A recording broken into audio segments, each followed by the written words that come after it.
Bien avant Galilée, avant Newton, un homme, au cœur du monde islamique, révolutionnait notre compréhension de la lumière et de la vision. Son nom, Al-Hasan ibn al-Haytham. En Occident, on le connaît sous le nom d'Al-Hazen. Né à Bassora, en Irak, vers 965, il grandit dans une ère de grande effervescence intellectuelle. Très jeune, il se passionne pour les mathématiques, l'astronomie, mais surtout l'optique.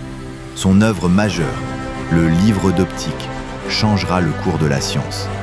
Contrairement aux idées de l'époque, il démontre que la lumière n'émane pas de nos yeux, mais entre en eux après avoir été réfléchie ou réfractée.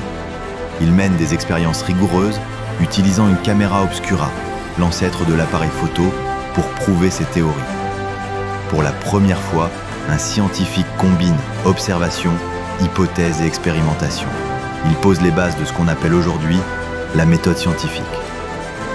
Ses travaux sur l'optique pourraient être pertinents dans le contexte de la neuroéducation.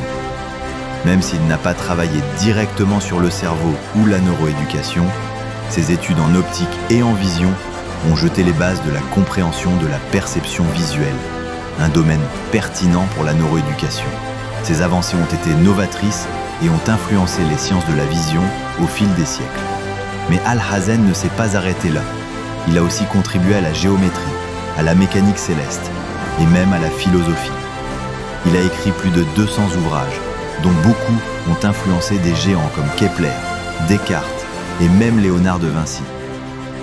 Malheureusement, son nom fut presque effacé de l'histoire européenne pendant des siècles. Mais aujourd'hui, le monde redécouvre peu à peu l'impact colossal de ce penseur du XIe siècle.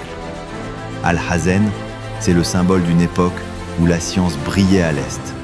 Un homme qui, avec une lampe à huile et une curiosité sans fin, a éclairé le monde.